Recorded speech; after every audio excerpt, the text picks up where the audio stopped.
Hello guys! Welcome back sa panibagong video dito sa Programming Vlogs.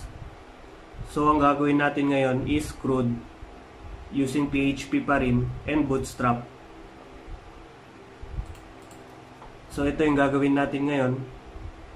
Simple CRUD lang siya na pwede kang mag-add ng student. So student or para makatotohanan Marco Malaya marco@gmail.com Manila, and yan, save. Tapos pwede rin i-edit.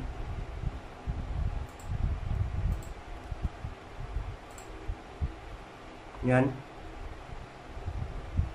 Tapos may print din. May report na to.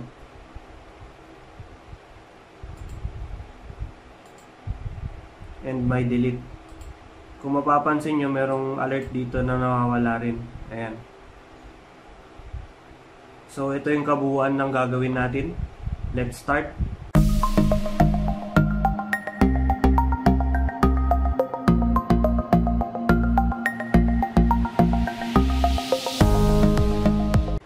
Yan. So, ang pinakauna natin gagawin is open si XAMPP. Start nyo lang si Apache at MySQL. And then, punta tayo kay Chrome. So, localhost phpMyAdmin. Tapos, gagawa tayo ng database. Pangalanan nating PHP CRUD Tutorials.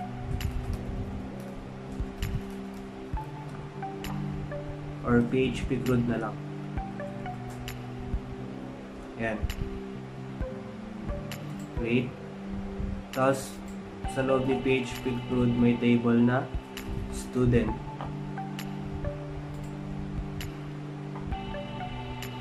So, may 4 na fields. Student ID, full name, email, address, at dagdag tayo ng isa, contact number. Yan. So ito gawin natin 10. Tapos i-auto increment natin siya. Yan. And then varchar na lahat.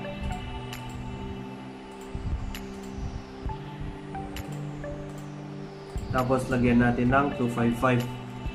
Yan. Tapos save. Yan. So meron na tayong database. Ngayon naman, tara tayo sa Sublime.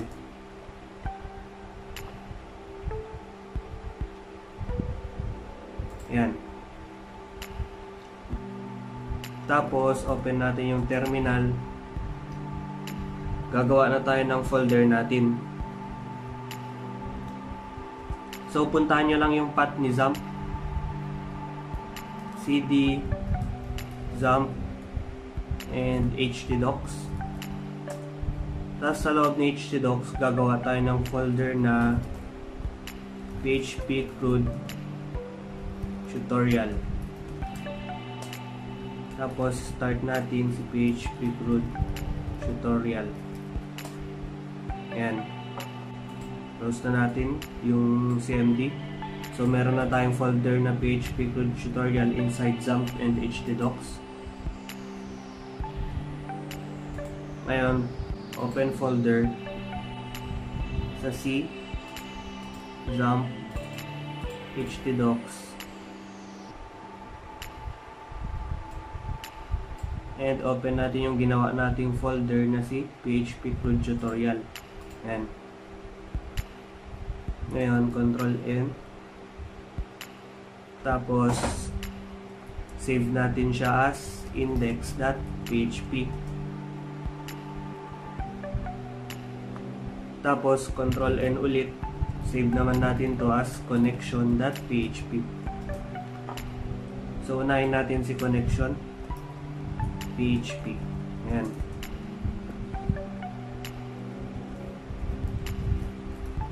So, yung configuration ng connection natin, DB username, by default is root.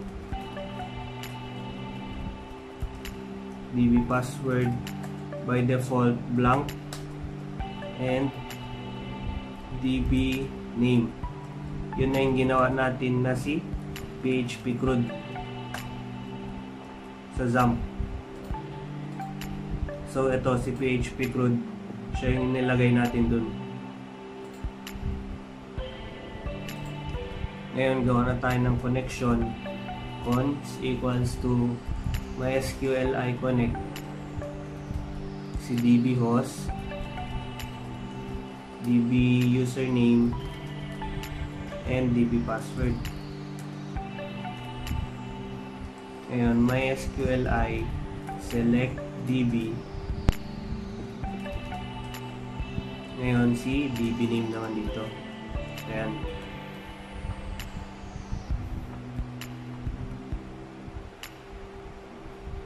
So, okay na yan. Ngayon, include natin siya kay index PHP include connection.php. Ayan. Tapos, mag-start na tayo dito. Ayan.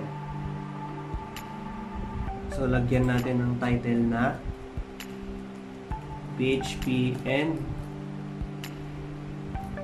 Bootstrap CRUD tutorial. So, dito meta charset is equals to UTF-8, and then meta viewport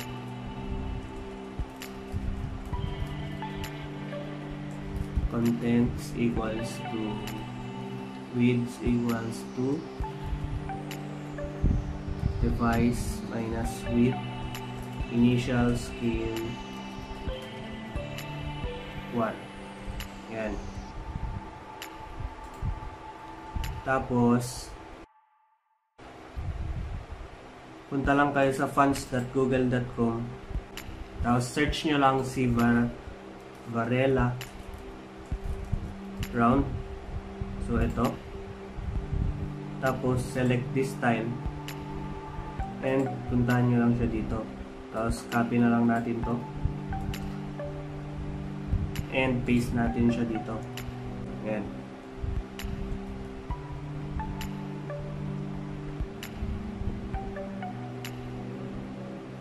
And then, ito naman, punta lang kayo sa google.github.io.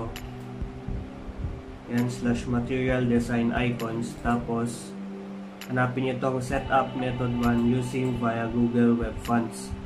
So, copy lang rin natin to. Then, paste dito.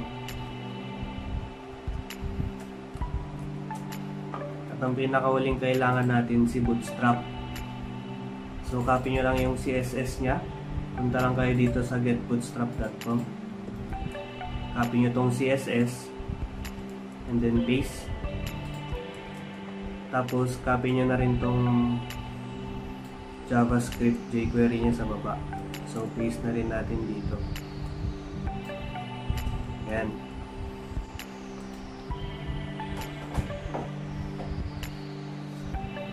So, start na tayo mag-design.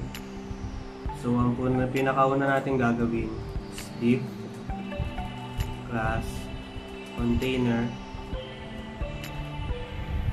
and ang pinakauna natin gagawin is yung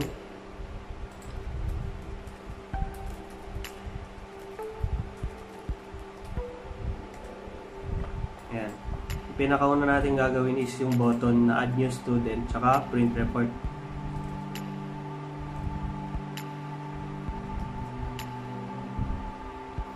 So ahref is equals to ayan muna. And then class btn success BTN LG,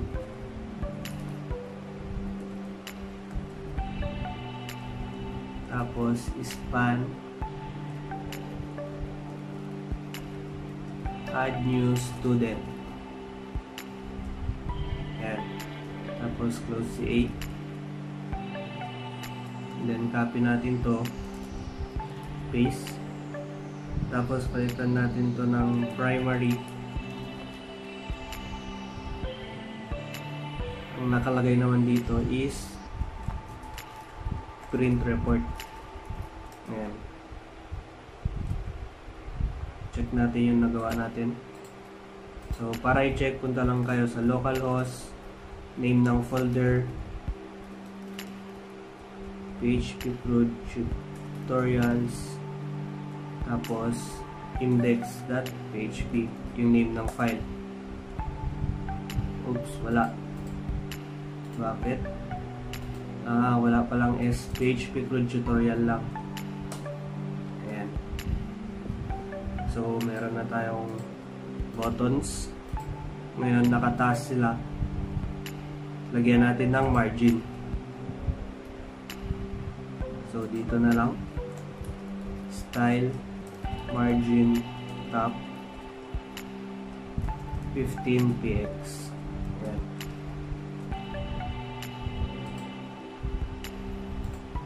Close ko na yung pinagkuhanan natin ng links.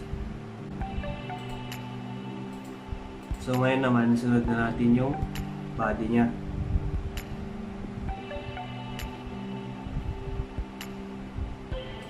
So gawa ulit tayo ng div class container,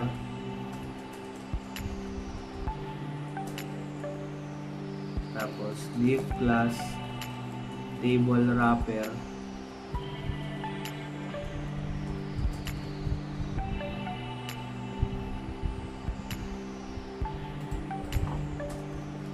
div class table title,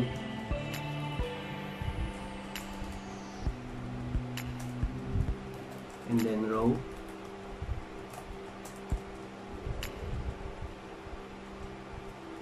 and then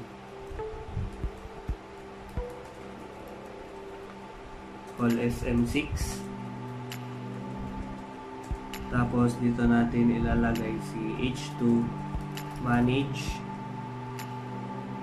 B students. Ayan, and then close si H2. Check natin. Ayan. So ngayon lagyan natin ng design. Punta tayo dito sa after nitong script na to, yung pinakahuling script, lagay tayo ng style, type, text, CSS, those. Then lagay natin si body,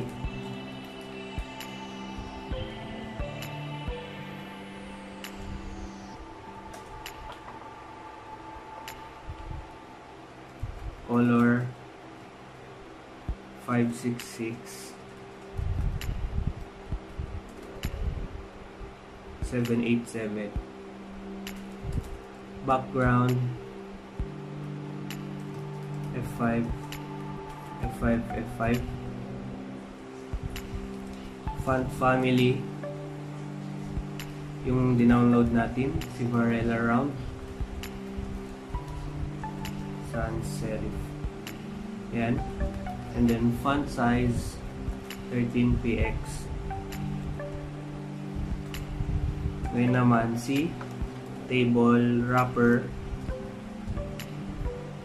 background FFF, padding 20px 25px, margin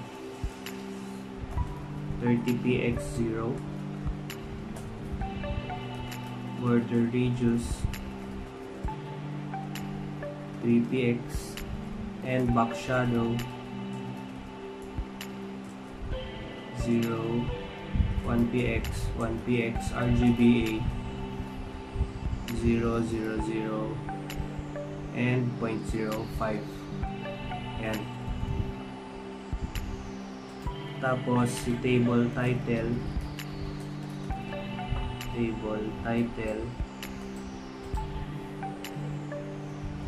bigyan natin ng padding bottom 15px. Tapos yung background linear gradient to right 422 75A and 73 4B6D. Yan. Color, padding, margin negative 20px, negative 25px, and 10px. Border radius ulit 3px, 3px, 0, 0. Yan, check natin. Yan. So, almost parehas na sa ginagaya natin. Ngayon, si H2 masyadong mataba. Kaya ayusin natin. Table, title, H2. Yan. Sa lagay nating margin 5px 00,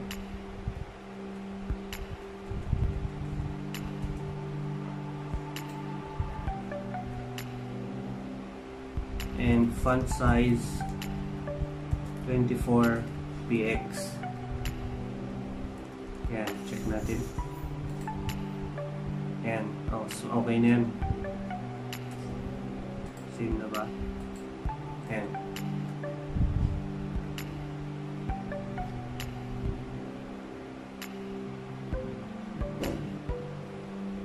Ngayon, after ni table title, gawa tayo ng table. Class table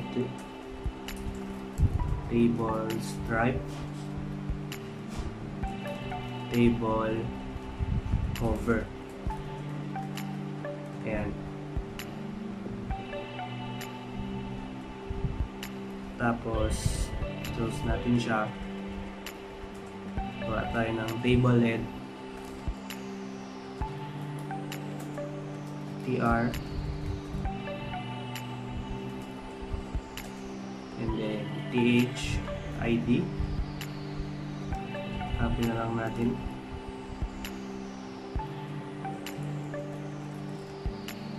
Tapos palitan natin sila ng name, email, address,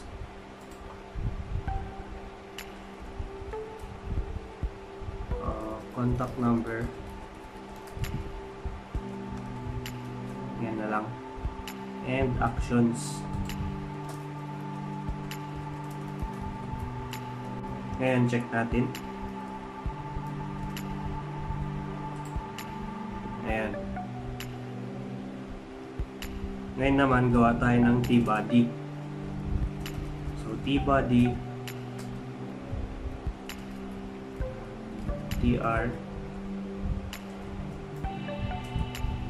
and then TD. Ngayon, lagay tayo ng blanco na 5. Ilan ba ito? 1, 2, 3, 4, 5, 6. So, 6 pala. Ayan. And then, after nyan, gawa tayo ng modal. So, dito yung modal na pag-aadan ni student.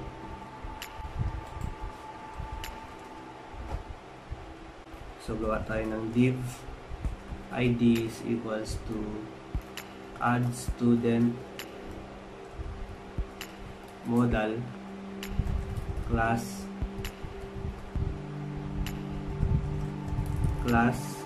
modal fake. Yan. Lagyan natin ng comment. Add student modal.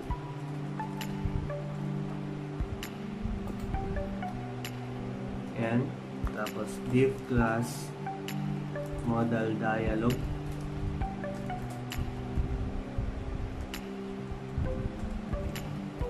Div class modal content.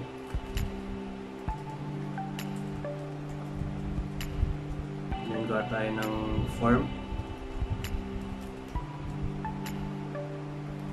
Method post action is number sign lang. Ayan. Tapos div class modal header.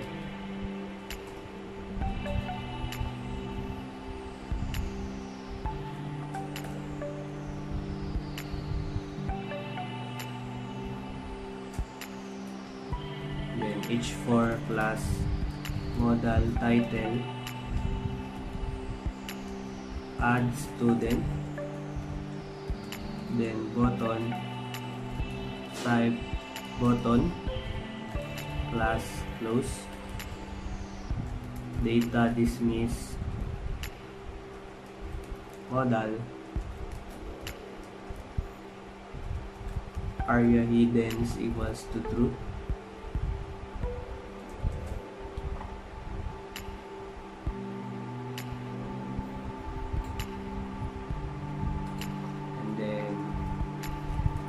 Times button. Yan. So after nyan, gawin na natin yung modal body. Div class modal body.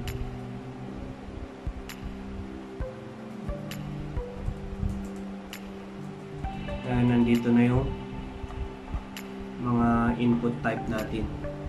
So div class form group,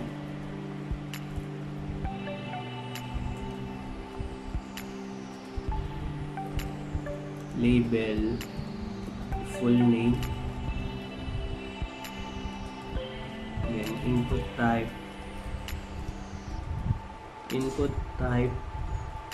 text, name full name, and then class form control,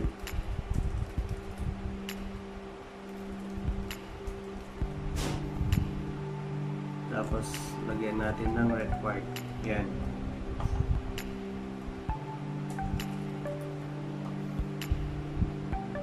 So copy na lang natin yung mga form group. Gawa tayo ng 4, 2, 3, 4. Tapos palitan natin ng email. Tapos yung type nito is email din. And then yung name, email. And then ito address. Type.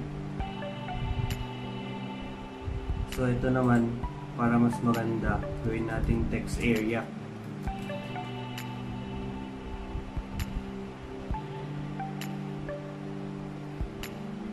Close natin si text area. Tapos tanggalin natin si type text. Gawin lang natin siyang name na address and yan, class na form control. Tapos dito contact number. Contact number, and then contact number. Yan. Required. Tapos gawa tayo ng footer ng modal, which is nandun yung button natin. So after ni modal body, div class modal footer. Yan.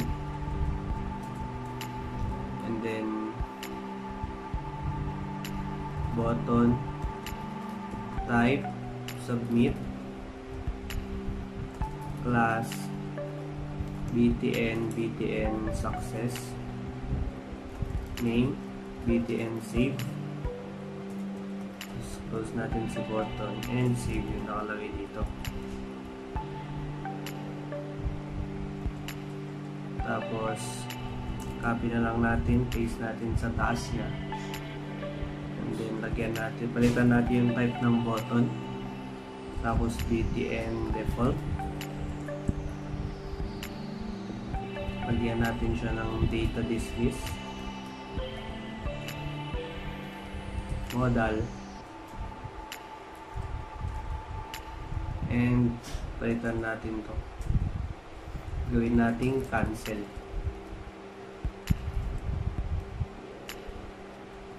Yan. So para i-check, dapat yung button natin na si add new student, pag clinic, lalabas si modal.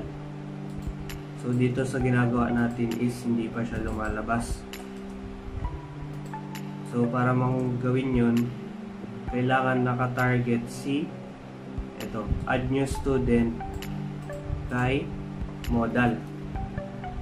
So add student modal. Yan. Refresh natin, then add new student. Wala pa rin kasi wala tayong data toggle dito. Data toggle modal. Yan. Try natin ulit.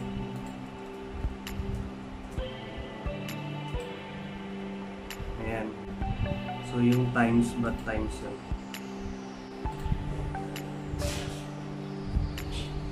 Gawin na lang natin close.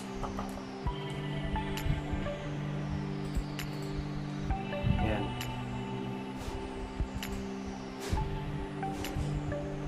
Ngayon naman, si insert na ang gagawin natin. Ngayon, try natin mag-save para magawa natin yung edit tsaka delete button.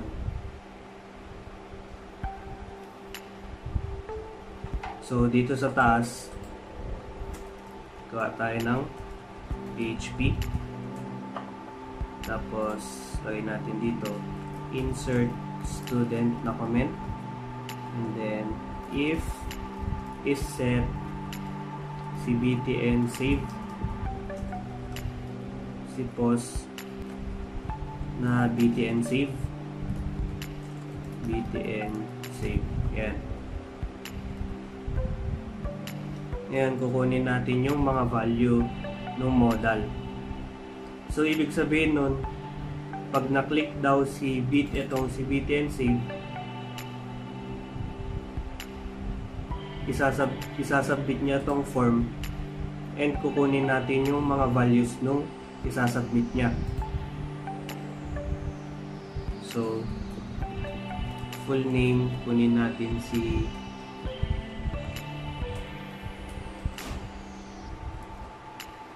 yan, copy ko na lang po, full name, and then yung to name na full name. Palitan natin ng full name. Yan. So lagay natin dito full name, and then yung isa email, and then address is equals to address, and then contact number is equals to contact number. Yan. So lagi nyo tatandaan na yung kinukuha nyo dito or yung nilalagay nyo dito is yung name nung input na ginawa nyo. So, kaya full name, email, address, and contact number, siya yung mga name dito. So, kung mapapansin nyo, name, full name, name, email, name, address, and name na contact number. Ayan. Ngayon, save na natin siya sa database. Gamit tayo ng query na MySQLi query. Ngayon, tawagin natin si Con. Si Con yung nasa connection natin, ito. Tapos, insert into TBL students or student lang ata. Check natin. TBL student lang. Ito. So, TBL student, full name, email, address, and contact number. Ayan. Values.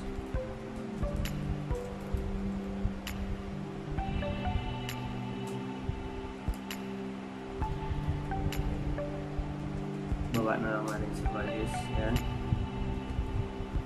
So, dito, yung si variable na natin na full name. And then, si email, address, and contact number. Ayan. So, dito sa values naman, pag mag-i-insert ng data, yung mga inassign nating pangalan dito sa mga kinuha natin na names. So, si name na full name, inassignan natin ng pangalan na full name. So, itong si variable na full name na to, siya yung tatawagin naman natin dito sa mga values.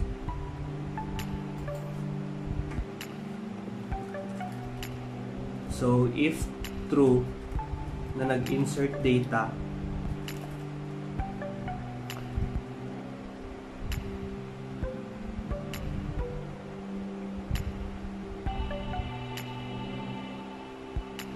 yan,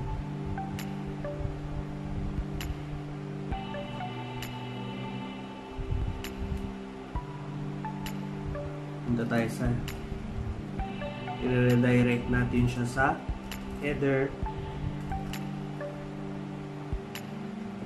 location, index.php. Ngayon, lagyan natin siya ng message equals to success add. Yan. Gagamitin natin tong message na to mamaya para sa alerts natin. Para i-alert niya na successfully na nakapag-register ng student mamaya.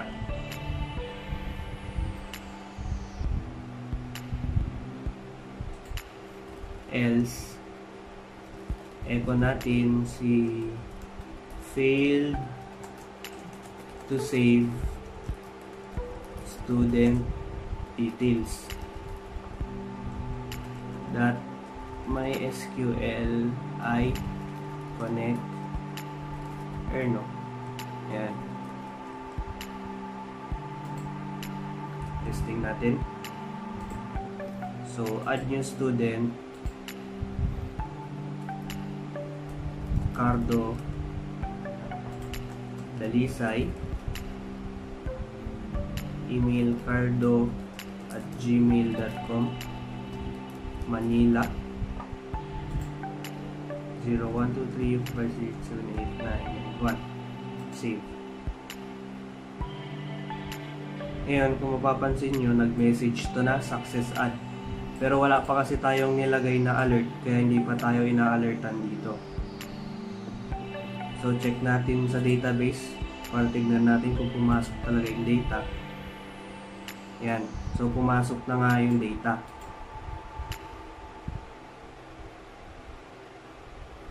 Ngayon naman, pag-display na natin si data dito sa table natin. So, para gawin yun, punta tayo dito sa before mag-tbody.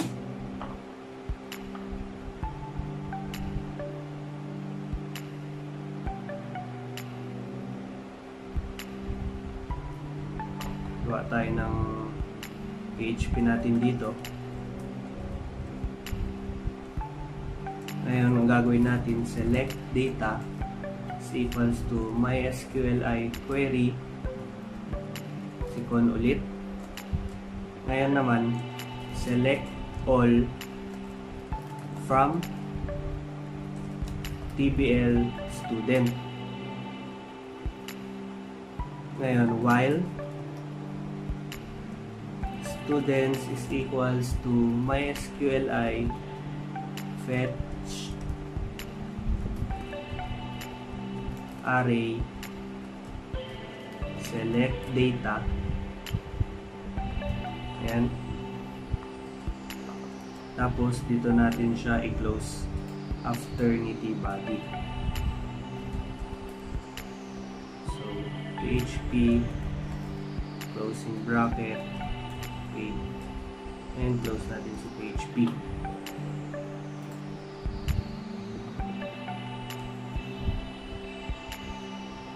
So sabi dito, while habang fine-fetch natin yung mga data sa query na to, i-display natin siya dito. So PHP echo si student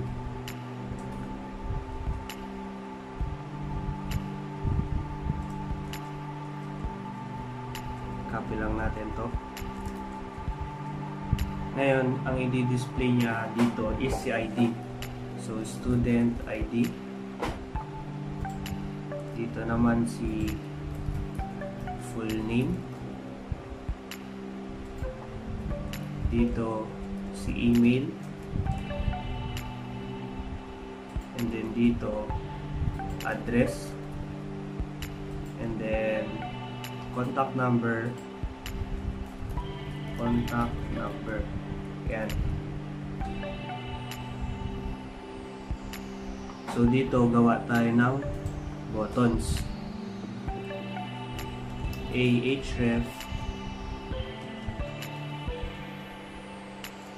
class edit ID is equals to btn edit modal name, ganun din btn edit modal data toggle nya modal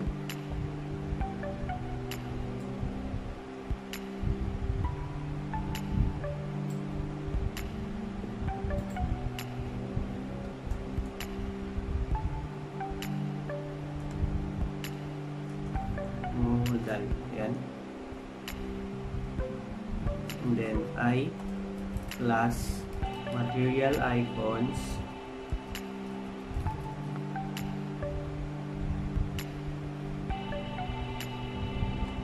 data toggle tooltip title edit and then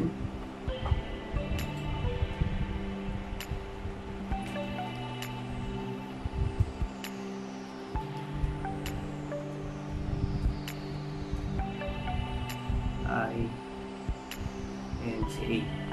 Yan. Tapos copy na lang natin, paste. Tapos palitan naman natin tong gawin natin E872. Tapos yung title niya is delete, and then yung class niya is delete.